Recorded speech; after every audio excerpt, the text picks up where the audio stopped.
Howdy folks, welcome back to 50 Nautical Mile Arc. This is leg 16 of our Transcontinental series. There are only 17 legs in the series. Only, I say that lightly, but we have one left after this one. But let's focus on the present and let's fly this leg 16. We are in Shirley, New York at Brookhaven, and we are going to fly today to Portland, Maine. In fact, the actual name of the airport there is Portland International Jetport in Portland, Maine. That's where we're going to land today. I do not have real world weather turned on because as I record this, the East Coast is going through their bomb cyclone, their gigantic snowstorm, and other simmers on Facebook are trying to fly there in the sim with real world weather, and it's completely snowed in, crazy winds, people can't even land their jets, everybody in their 737 obsessions and A320 obsessions or whatever those jet tube liner people are flying. I'm a GA person, so I don't know what's hip, but the younger simmers, they're all taking their jets, they're trying to fly this area, and they can't, and they're posting about it on Facebook, which is fun to read, but we're not going to go through that. I guess you could argue and say I could do this leg another day then, and then use real world weather, but my time is very, very limited lately. If you haven't noticed, my uploads have been spaced out quite a bit recently. My kid's basketball is taking over my life in a positive way, but that means I can only fly like 1 or 2 nights a week. So I try to cram in as much as I can and then space out the videos for you all. So no, I cannot wait till the weather clears to fly these last 2 legs. I need to do them while I can, and there's my Maine Coon disagreeing with me apparently. So no real world weather, I apologize, but we do have some pretty weather. We got some clouds and some early morning sun. It's like 6:56 a.m. or something. And as if my introduction wasn't long enough already, I do have some other news. I spoke to a real-life turboprop pilot the other day, and I asked him, and I said, do you land with your throttles at idle in a turboprop? And he said, of course you do.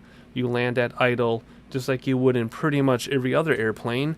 As long as your props are forward, that creates enough drag and flow over the wings, and the ground effects will help you touch down smoothly. And I told him why I was asking, and I said because in the simulator I fly this plane that happens to be this one you're looking at, and if you land with your throttles at idle, you get sucked into the ground as though you're stalling, even if you're well above stall speed, even if you're landing at the correct speed. And my cat just pushed a whole bunch of buttons. Let me fix that.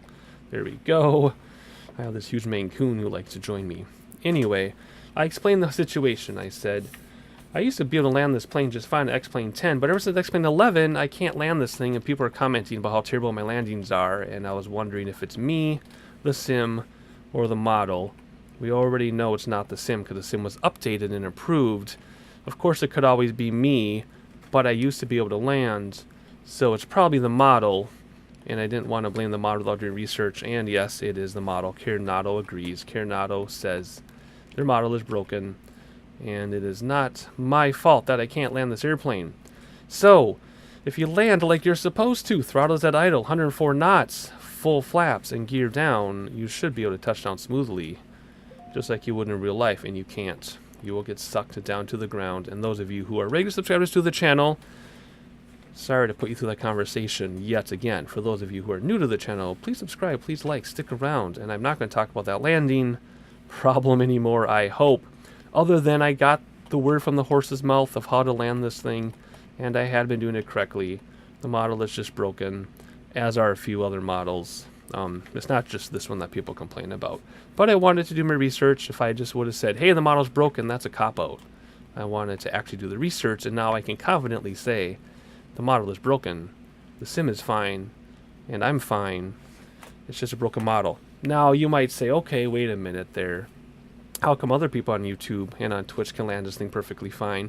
My answer is, I have 2 answers. One, are you sure they're landing fine? Because if you watch a lot of videos, a lot of people are getting sucked into the ground. In fact, somebody sent me a video and said, no, look at this, you can land fine. But when I watched it, he had a nice approach, and just before he touched down, he got sucked into the ground at 600 feet per minute, and that is not an acceptable landing. Other people have figured out that if you gun the throttles at the right time, you can overcome it, and you can land smoothly, and I did just that in my video a couple weeks back called 11.10 is here. Can I land now? And I greased it because I had a lot of throttle engaged. So you can get around it, but if you do it the way you're supposed to do it in real life, you can't land this thing. So that is like a 4-minute conversation I've been waiting to have with y'all because I talked to my turboprop friend quite a while ago now. I'm finally getting that out there. So in this video, we're going to do just that. We're going to land the way you're supposed to in real life, and you will see that we're going to just have a disastrous landing, and I will explain that as we do the approach. But that's about an hour and a half out from now. In my time, of course, you're not watching an hour and a half video. I would not put you through that. But anyway, I've been trying to circle here looking for something to look at, and this is a 2D airport apparently. So all we have is this neighborhood. So we'll keep it like that. All right, enough said. A long introduction. Thank you for listening to me ramble. My rambling days are coming to an end. I don't plan on talking so much. But I've been wanting to tell you that turboprop information for like 2 weeks now. I finally got it out. What am I doing? I'm looking for my checklist. I've got so many checklists out on my desk at the same time. Okay, here we go. If we spin around, we have everything ready to board. If we pull up our seating, you'll see how the emergency lights are on right now. Cabin lights, overhead lights, and floodlights. So first thing we're going to do, hop outside like usual and get this back over there. We're going to close some doors. We'll just close them from the options menu and remove static elements and get ready to go here. Let's see, let's hop inside and pull up our weight and fuel. How much do we need? Oh, yeah, we actually have to increase it for this one. Let's go like that. Apply those changes there. Let's shut these windows because it's going to get loud in a hurry. And what's next? Turn on the battery. And then our lights. Let's get these on because we are going to be starting the engine soon. We want people to know that. Let's see what else we're going to do. We did that, we did that, we did the other thing. We can normalize those lights. Oh, something else I learned. See how this autopilot starts off the screen? I asked Carenado why it does that, and that's because they have this set for 4K resolution monitors. So if I had a 4K resolution monitor, this would not be off the screen. It would be lined up at the top of the screen. So my monitor is only 1080p and is considered low resolution now. And this window doesn't self-adjust. That's why it's sticking up at the top. So there's the answer. Carenado said they can't move it down because it would get in the way of the other menus. But as you can see, I can move it down just fine with lots of room to spare.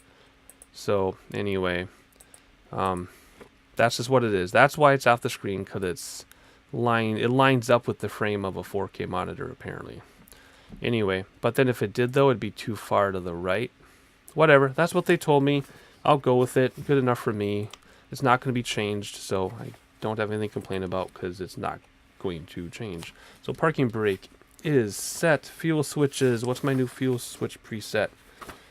Number 9. There it is. Turn on the pumps.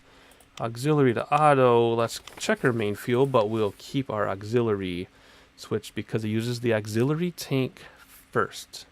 So we want to view that tank first. Come back here. Get all this stuff going. And what else?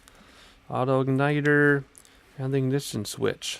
Now in real life we would set this to low idle, our conditioner to low idle when it gets to 15 on the turbine. But since it's a simulator, we have to go all the way forward. And both are going to go up because they have one axis on a yoke. Now you may also argue in real life you would keep it at low idle till you're ready to take off, right? So you don't foul up some engine components. However, in this model, you cannot turn on the generator until your turbine is stabilized at 63 or 64. Because I've tried keeping it low idle, but then you can't engage generator. So, not totally realistic there. Actually, 63. Yeah, I was right. But that's just how we have to do it. And we'll get the other engine started while I try to remember what I was going to say. And we're stabilized at 63. There it is. So we'll turn on the generator, close the lid, turn off the auto igniters, turn on the avionics switch. AC bus is up here.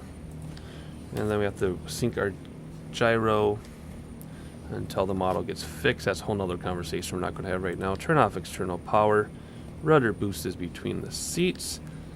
And climate control, blowers, heaters, furnace, auto temp. Actually, it's on decreaser, it gets too hot. Turn that on auto. Test the overspeed. And the stall. And what's next? Flight plan and the GPS. Alright. I'm just going to... Actually, you know what? I will do some of this with you, and then I'm just going to quick fill this in. So let's see. What do we need to do? Flight plan, menu. Clear this thing out from our last leg. And then what? Let's see. So we are going to hit a waypoint before we get to our approach, which I'm going to talk about. We're going to actually use an ILS approach today just to do something different. We obviously don't need to, but we're going to. But first, we're going to go by Boston. So to make sure we see Boston, where are you? No. There we go. We're going to go to Huffy because Huffy will put us right alongside Boston. I'm hoping the clouds aren't too thick. If they are, maybe I'll turn them off for a brief moment until we see the scenery. But there's Huffy. Then I'm going to put in the waypoints to line us up with ILS.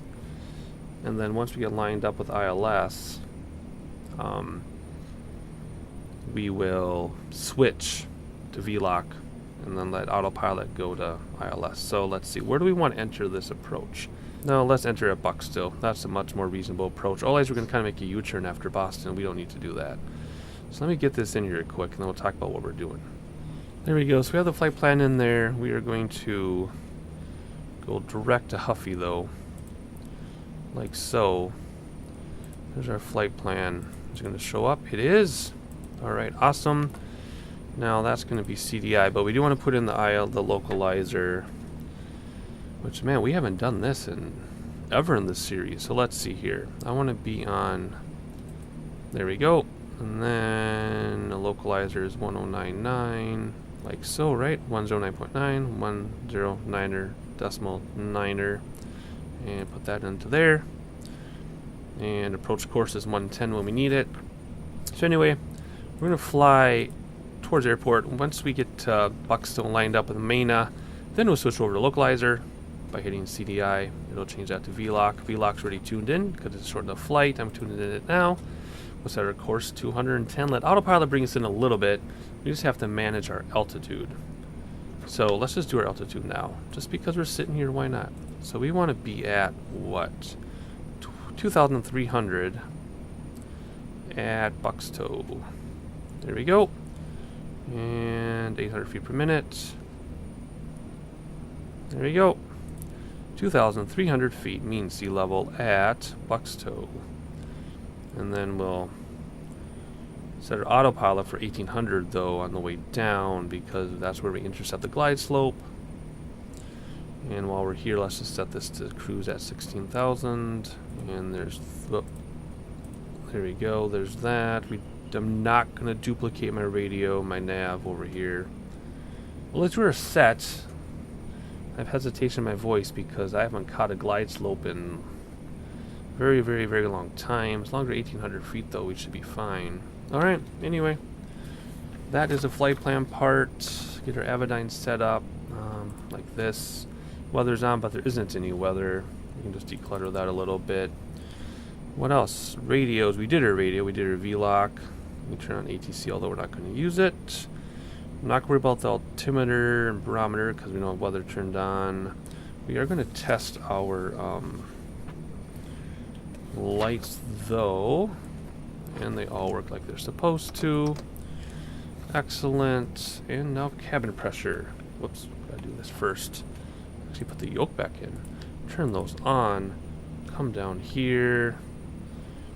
Set that to 17,000 because we're cruising at 16,000. Turn this all the way clockwise and then come back 3/4 of a turn.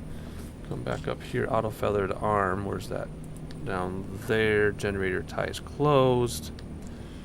And then, let's see, we'll do some anti-ice, why not? Stall warning and pipe tot heat. Prop sync to on, put the yoke back in. Separate autopilot, we already did the altitude. We're going to start with the heading bug, I guess, and then we're going to climb. Let's climb 1,200 feet per minute. Take it nice and easy. Heading all select. Vertical speed. That's all set. I know I'm cruising through this, but we do the same thing every video. And now we are ready to taxi. And put the props to taxi. They should change, and they do. Alright, here we go. Let's move my mouse out of the way. Let's do our little taxi view. There it is, and we are actually going to make like a U-turn. So parking brake is off, and we are set, and we are on our way. Get the first set of flaps down. I think we're on our way, aren't we? There we go. Turning all the way around. Even more. And it's acting like we're off road. It's kind of bouncy. There we go. Runway 6 is right out there off the nose, so we're just going to do a little zigzag, and I'll meet you on the runway. Alright, we're coming up to the end of the runway, and our windsock is right on the taxiway. So I'm not sure what we're supposed to do about that. We'll have to pretend it's not there. Alright. In fact, this whole thing is kind of strange. Alright, we'll stop if we can. That's right, my new braking doesn't stop the airplane on this one. Come on. There we go. Now we're stopped. Alright, here we go. What am I doing here? Taxi landing lights on, taxi lights off. Anti-collision to flight. Cabin flood and overhead are off. Come down here. Set the heading bug to runway heading, because we're going to take off that way. Actually, you know what? Let's just go right to nav on the GPS, on the autopilot, because we're facing exactly where we're going to go anyway. Alright, what else do we need to do? Flaps down, lights, lights, lights, lights. Trim for takeoff. We need to do that. Also, takeoff way too steep. There we go. And what else? Start the stopwatch, and let's get out of here. So, select, start. Red light comes on. Props to forward. Parking brake off. Throttle's engaged. I don't know why it lights up when that happens, but let's get out of here. Airspeed's been alive a while. There's 80 knots. We are really taking off in a hurry. Rotate. Very smooth. Wow. And engage autopilot now. Flaps in gear in. And it should turn us and level us off a little bit. And there we go. That was super smooth. I always like when I have a smooth handoff to autopilot. Let's see. Why are frame rates so crappy? I mean, yeah, I know why. I have stuff running in the background that I totally didn't turn off. Oops. Oh well, that's okay. We won't notice it once we get up in the air a little bit. So what's there to do? Nothing except sightsee. I already told my stories I wanted to tell you. We're already engaged on autopilot. Oh yeah, we're going to go over some water. I forgot about that. VNAV is already set. I guess we can set it. Oh, that's already out of date. VNAV is already set. And, oh, we got to manage our engines. I knew I was forgetting something. Let's bring back the torque and the props, or bring back the props and the throttle to get everything out of the red. Bring that back, bring the props forward again a little bit. There we go. Green, green, green, green, green. We are all set, folks. Not much to talk about until we get to 10,000 feet. We turn off our landing lights. So, I'm looking for Lufker. I think we passed it already. Actually, might be out this side. Let's see. Let's have a look outside and look for it. Yeah, we passed Lufker's to Dar already. It's right back there. Otherwise, that's it. Like I said, I already told my stories. We already have the localizer dialed in. We already have our VNAV calculated. And we are just going to look out the window and look for that Boston scenery. And that was quick. I'll catch you at top of descent.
Alright, so those of you who know the Boston area, we are reaching the suburbs of the Boston area. I turned off the clouds because the cloud cover was so thick we wouldn't be able to see the scenery as we approach. So we're about to enter our waypoint and top descent at the same time. But there you go. There's your southwestern suburbs, if you know the area. Boston is up there.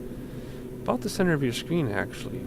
We're 5.5 minutes till top of descent, but let's get our autopilot ready. What did I say I want this to be? Let's get this down to 1800. Actually, you know what? Let's, yeah, 1800. Like so. There we are. About 5 minutes now till top of descent. Yep. And we're just going to enjoy some scenery. And then once we... Oh, there we go. A bunch of stuff just popped in because my frame rate stuttered for a second. Oh yeah, stuff's starting to pop in now. Anyway, top descent in a couple minutes. All we have to do is just hit descent on the autopilot. We'll start descending. But let's have a look. Hopefully we're low enough we can see some stuff. I see a runway out there. Let's see if I can remember my new controls. Oh yeah, there we go. There's downtown. As expected. Very nice. There you go. There's your Boston area. We're too far away to see details. But that is textured and everything. It's not blank. We're just so far away you can't really make anything out of it. Airport's modeled, of course. And we're just going to go right over and then turn left in a moment and go right up the coast to Portland, Maine. Simple as that. I was hoping we'd be a little closer actually to the scenery as a flyover, like we'd be flying over it, but there's obviously no waypoints going directly over the airport. That wouldn't make any sense. So anyway, there you go. If you're from Boston and know the area, which I don't know anything about Boston, I apologize. But there you go. There's your scene from the air. Just keep an eye on our navigation though, so we can descend at the right time. And if you want to see what our approach is going to look like, a little zigzag here, line up the GPS, but then we will ultimately switch over to V-Lock as I said before.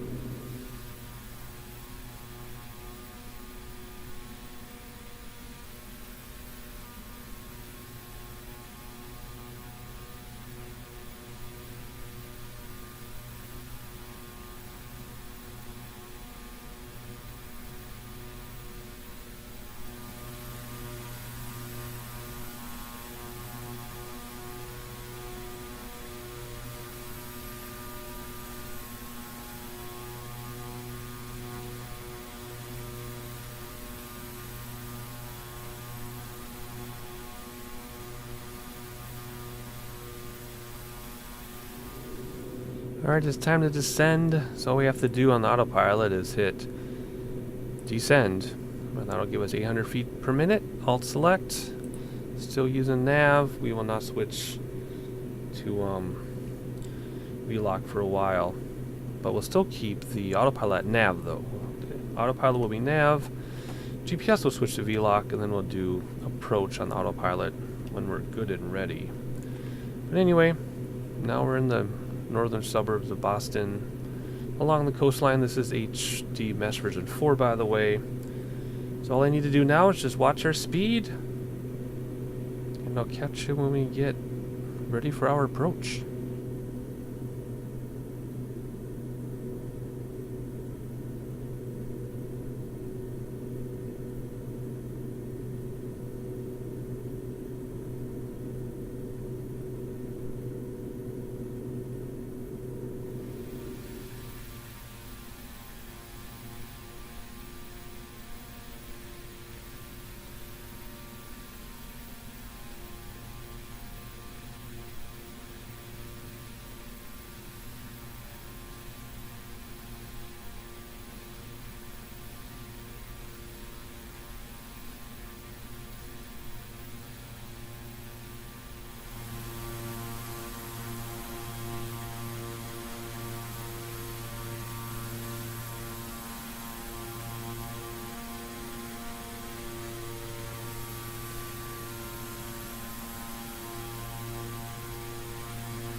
Alright, clouds are turned back on, and we're flying through one right now, but we have a little bit to go before we have to make our turn. 4.5 minutes about. Just keep an eye on VNAV. We're coming in pretty fast, so our VSR is below 800. We'll keep an eye on that, because we want to be about 2,300 feet at our waypoint. Actually, not about, we want to be exactly 2,000 feet MSL at our waypoint. And then the next waypoint, Mena, we want to be at 1,800 feet to catch our glide slope. And that's where we'll make our adjustments on the GPS so we can intercept the localizer, which we have not done in this series. That's what I wanted to do today, because it's something new and different for us. Before I turn the clouds back on, I did notice there were mountains out there. I don't think we can see them from here now, but there were some mountains out there. I thought that was kind of fun. I didn't expect to see that. We're getting pretty close to the ground now, 5,000 feet, and descending. I'm going to start slowing our speed down a little bit, though, because I haven't practiced this approach, nor have I ever done a GPS to localizer approach in this aircraft. So we're doing a bunch of new stuff today here. So I'm going to do the best I can, but I'm going to start slowing down a little bit so that we buy some time so I can make adjustments if I have to. I also did a few other things off camera. I switched our viewing from auxiliary, which is empty, to our main tanks, which was about just above 8 when I switched them. Landing lights have been on for a while. I had to keep resyncing our HSI to the gyros because autopilot started to spin us in a circle. So that's pretty dramatic. But that's just the nature of the beast until it gets updated. Let's see how far out do I want this to be. Let's keep it like that, 20 miles. Ooh, look at that, we're below 600. That means we are descending way too quickly. So let's go 600 on our autopilot.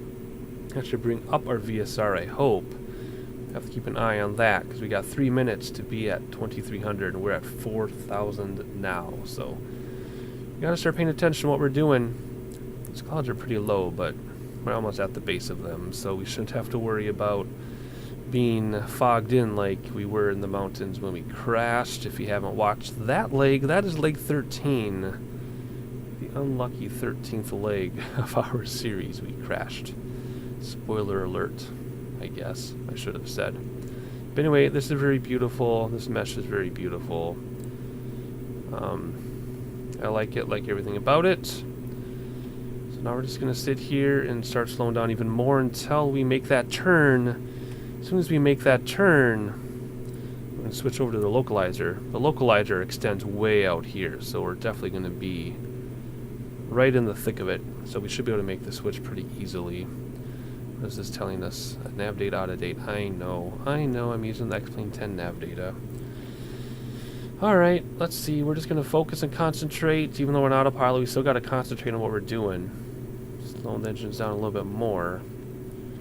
And we'll just patiently wait to make our turn onto final. Alright, 2,400 feet, 2,300 feet right on the nose. How awesome is that?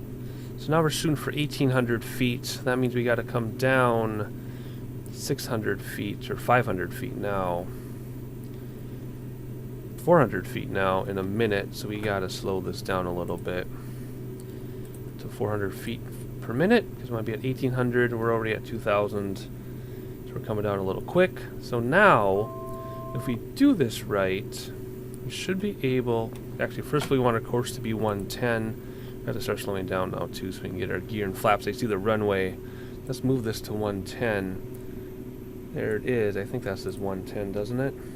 It does. Let's switch this and then switch approach and to move my course to 260. Doggone it. Let's get this back to 110. I can't see that far. 15. Can I go left a little bit? 11, 12, whatever. I can't see that far. Alright. Oh, look at that. We're picked up on the glide slope. We're picked up. Everything is there. Let's slow this thing down. Props forward. Gear down. First set of flaps down, and it's going to float, and autopilot is not going to be happy. Keep an eye on our speed. There we go. Oh yes, autopilot is not happy. That's okay. We'll ride it in a little bit. I want to see how well this does on autopilot. What does this say? It says inside airspace, and it says pay attention is what it says. Whoop, not paying attention. And we almost stalled. There we go. Ride this in way too slow for approach. We want to approach at 110, land at 100 knots or 104 knots, depending which resource you use. I've seen both published for this aircraft. But then you want to bring throttles back to idle, as we discussed in the beginning of this video. But because the model is broken, we're going to sink like a rock, and I'm just going to take it for what it is. I want to do this approach the way you're supposed to do in real life. The model's broken, too bad, so sad. Let's load this puppy down. Look at the second set of flaps out. It is going to float, so let's kill autopilot. Take over manually. Have a super, super fast look outside. No, we're not, because then we'll go too slow. Let's not look outside. Let's not look outside. Yes, let's look outside. There we are. There we are. Very nice.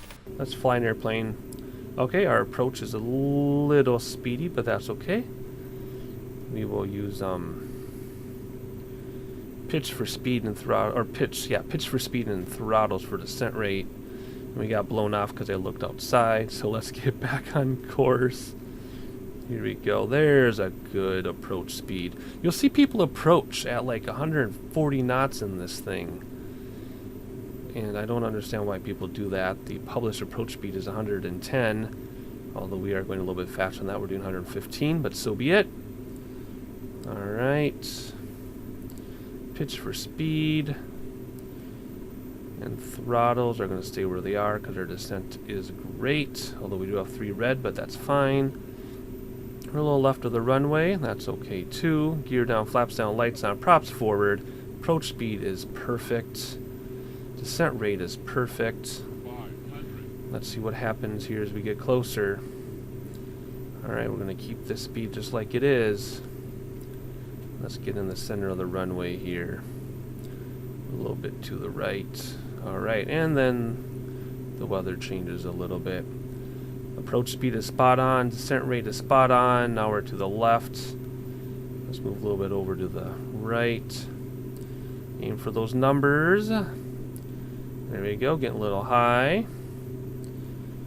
There we go, throttles back a little bit to increase your rate of descent. And this is about where we're going to start to drop like a rock, and it's not my fault.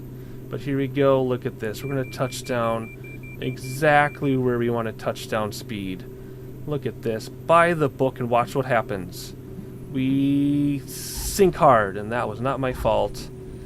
We were a little left, sorry. But, we landed by the book, and look what happened. Nothing I can do about it.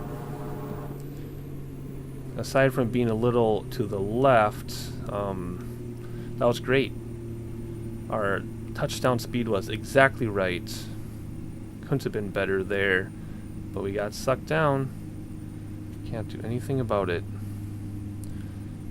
except circumvent the sim, which is doing that throttle gun it thing at the last second. I don't know where we're going. I don't have a co-pilot, so we're just gonna go behind that 747 while we turn the lights on the way we're supposed to and hope we're not going off the taxiway. I'm a little bit uncomfortable here. What's in front of us? Yeah, let's not do that. Let's go back where we're supposed to. Flaps can come in too. And where are we going anyway? I don't know the airport. I looked at the map, but it just says parking. Man, that is a big plane compared to us.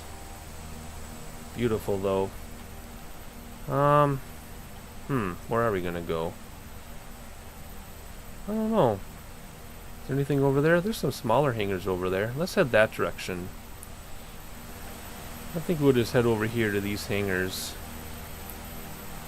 Flight time on that was 55 minutes, by the way. That's what the clock said anyway. If we hop in here and look down, 55:25 was our flight time.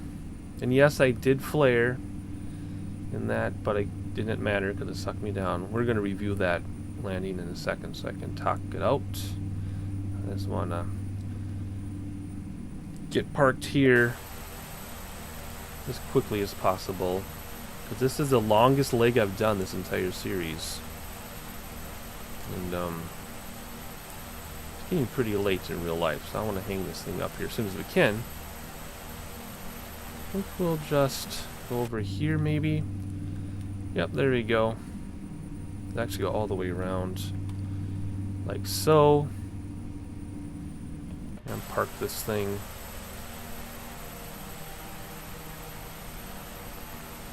Let's just bring it right into the hangar so they can check for damage. Of course you wouldn't taxi in the hangar in real life. We dolly it in or something, but we're gonna try this. It shouldn't register as a crash, it should be just fine. And I'm on the brakes, but the brake setting I have will not stop this plane. That's as slow as it gets. So I need a parking brake to stop it. Alrighty, what are we gonna do? Let's bring in the conditioners and the props to feather. My favorite sound, and let's have a look at that landing. Alright, so we're coming in, everything's good. I start my flare, you can see it. See, I'm trying to flare, and it just sucks me down. Nothing I can do about it. I tried my best. Let's have a look at the runway replay though, because that's the super fun one.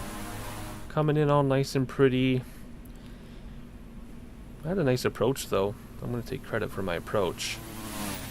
And then I tried to flare and nope, wasn't having it. Let's have a look at the instruments. Alright, 110, 104, coming down to 100. We're going to touch down exactly right. And oh, nope. Landing speed was spectacular though. I had complete control of everything else that I could. So anyway, that's just how it is until they update this model. Let's head back to real time. Alright, we're right where we left off. Let's turn everything else on. What do we need to turn on actually? We'll just turn some stuff off. We're inside the building, we can turn that off as well. All the lights are on. It looks like this. No, it doesn't. It looks like this. So people can get off. Open that door from here. Turn on static elements. We'll hop outside, open the baggage door, and we can open the cockpit door as well. That takes care of that. Anything we need to do to shut down the plane? Yeah, we can do a few things. Let's come down here and do external power so we can turn everything else off, but the lights remain on. Otherwise, that's about it. That's what I really need to do to shut this thing down. I guess we can open up some windows to get the BO smell out of here. I already opened up the cockpit door. But there you have it, folks. Leg 16 of our series, and I finally got to talk about the landing in detail. Finally, like I said, it's been a couple weeks since I've talked to my turbo pilot friend, and I was very excited to have that long discussion with you as well as to show you the problem in action. So anyway, there's going to be a fun little flight after this, and then we'll finally finish the series with Leg 17. But stay tuned for the fun flight in between. I'm going to answer this text I just got, and I'll catch you on the next one.